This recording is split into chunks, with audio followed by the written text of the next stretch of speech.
Hello আমার university of গৌড়বঙ্গের ভাই বোনেরা, আজকে যে টপিক বা যে সাবজেক্টের সাজেশন নিয়ে এসেছি, হয়তো তোমরা ভিডিওটি টাইটেল বা থাম্বনেল দেখেই বুঝে গেছো।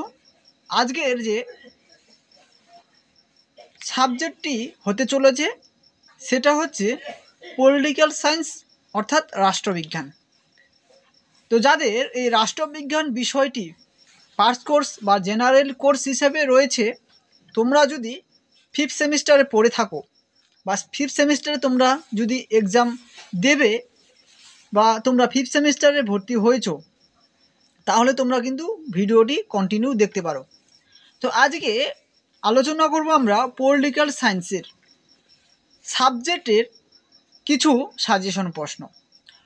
তো তার আগে পলিটিক্যাল সায়েন্স অর্থাৎ রাষ্ট্রবিজ্ঞান সাবজেক্টটির অনেকগুলো পেপার কোড রয়েছে। এবার অনেকেরই জিই পেপার রয়েছে, অনেকেরই আবার এসইসি পেপার রয়েছে, বা অনেকেরই আবার ডিএসসি পেপার রয়েছে। তো আজকের এই ভিডিওটি থাকছে পেপার কোড ডিএসসি। আশা করা যায় তোমরা ক্লিয়ারভাবে বুঝে গেছো। এবার আজকের এই ভিডিওতে আমি তোমাদের বিস্তারিতভাবে সাজেশনগুলো বলবো, তার সঙ্গে তোমাদের পেপার কোড নিয়ে ক্লিয়ার করে দেব।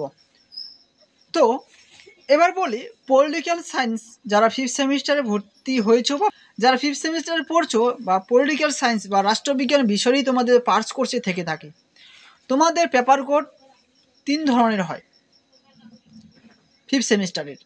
একটা তো বললাম ডিএসসি, আরেকটি বললাম এসইসি, আরেকটি রয়েছে জিই। তো যাদের ডিএসসি পেপার রয়েছে, এবার এখানে ডিএসসি, এই ডিএসসির দুটি পার্ট। তোমরা যে পার্টটি পড়েছো বা যে পার্টটি তোমরা পরীক্ষার ফর্ম ফিল আপে চয়েস করেছো বা পছন্দের ব্যাপার একটা রয়েছে, পছন্দ করেছো যে তোমরা ডিএসসি দুটি পার্ট রয়েছে, একটু আগেই তোমরা হয়তো শুনে নিলে। 1A আর একটি রয়েছে 1B। এবার তোমরা যে পার্টটি ভালো করে জানো বা যে পার্টটি তোমরা কলেজে পড়েছো বা যে পার্টটি তোমাদের কলেজে নিজ নিজ কলেজে পড়াইছে, সেই পার্ট।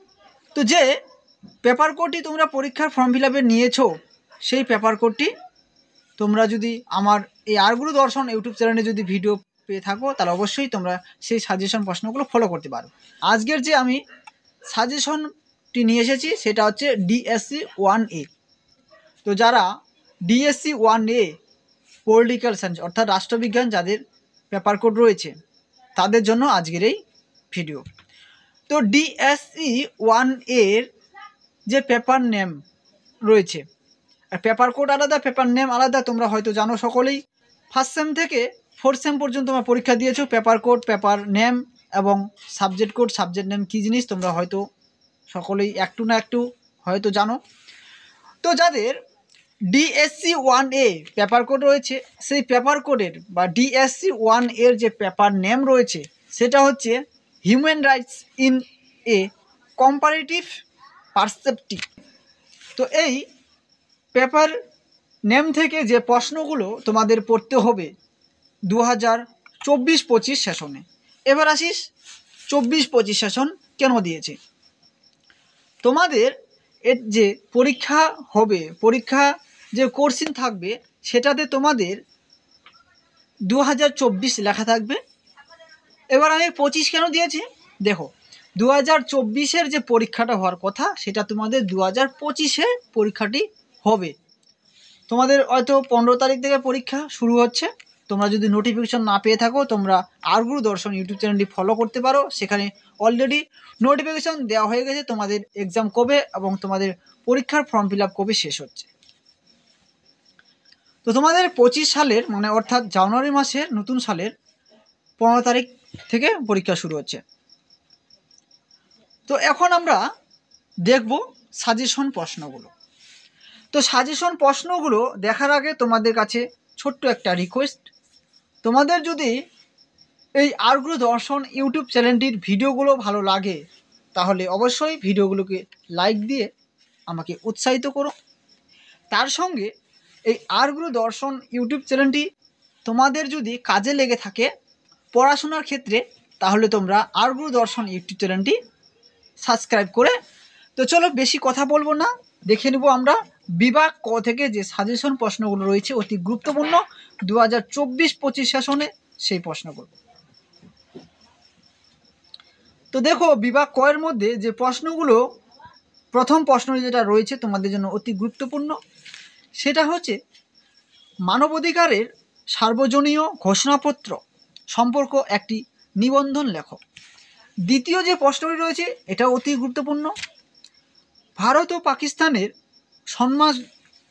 সম্মানজনক হত্যাকাণ্ড কি?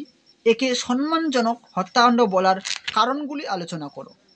প্রশ্নগুলো কিন্তু একটু ঘুরিয়ে থাকতে পারে, আমি কিন্তু তোমাদের ঘুরিয়ে দিচ্ছি না, তোমাদের বোঝার ক্ষেত্রে সোজা সাপটাই রয়েছে।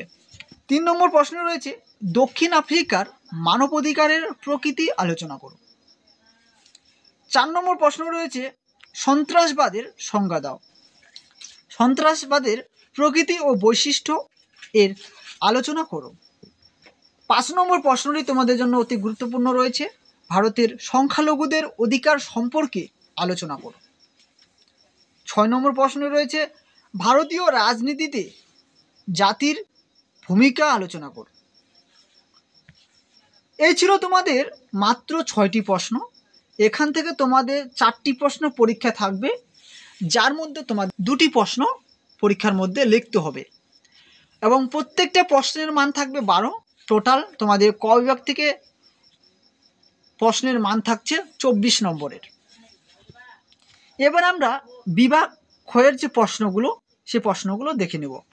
তো বিভাগ ক্ষয়ের প্রশ্নগুলোর দিকে দেখার আগে তোমাদের কাছে একটা নতুন চ্যানেলের সন্ধান দিই, যে চ্যানেলটি আমাদের আর গুরু দর্শনের দ্বিতীয় চ্যানেল বলা চলে। তোমরা ওই চ্যানেলের মাধ্যমে তোমরা মাসে কিভাবে 15 থেকে 20 বা 20 থেকে 25 হাজার টাকা ইনকাম করতে পারবে নিজের বাড়িতে বসে, এই নিয়ে ভিডিও আপলোড করা হয় ওই ইউটিউব চ্যানেলে, অর্থাৎ দ্বিতীয় ইউটিউব চ্যানেলে। তোমরা পারলে সেই ইউটিউব চ্যানেলটি ফলো করতে পারো।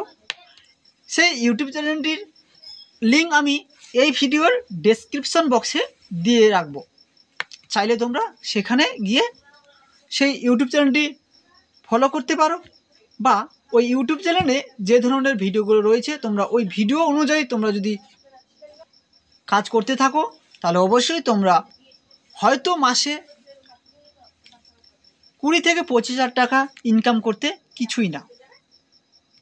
তো চলো আমরা আবার সাজেশনের দিকে চলে আসি। বিভাগ খ থেকে যে প্রশ্নগুলো রয়েছে 8 মার্কের টিকাগুলো, সেই টিকাগুলো দেখে নেব। প্রথম যে প্রশ্নটি রয়েছে সেটা হচ্ছে অধিকারের 3 প্রজন্ম। 2 নম্বর প্রশ্ন রয়েছে মানবাধিকারের ধারণা। 3 নম্বর প্রশ্ন রয়েছে সন্ত্রাসবাদের ধারণা। 4 নম্বর প্রশ্ন রয়েছে নাগরিকদের অধিকারগুলি বা নাগরিকদের অধিকার। 5 নম্বর প্রশ্ন রয়েছে নজরদারির বিভিন্ন ধরন। 5 নম্বর প্রশ্ন রয়েছে মার্কিন যুক্তরাষ্ট্রের নির্যাতনের প্রকৃতির ব্যাখ্যা। 8 নম্বর প্রশ্ন রয়েছে আদিবাসীদের ভূমির অধিকার। এই ছিল 60টি তোমাদের টিকা। এখানেও তোমাদের 4টি টিকা থাকবে, যে 4টি টিকার মধ্যে তোমাদের 2টি টিকা লিখতে হবে। তো এখানেও তোমরা এই 60টি টিকার মধ্যে অবশ্যই 3 থেকে 2টি টিকা কমন অবশ্যই পেয়ে যাবে, বা তোমরা এখান থেকে 4টি কমন পেতে পারো, সেটা 100% গ্যারান্টি রয়েছে। তো আজকের ভিডিওটি এখান থেকে শেষ করছি, দেখা হচ্ছে তোমাদের নেক্সট ভিডিওতে।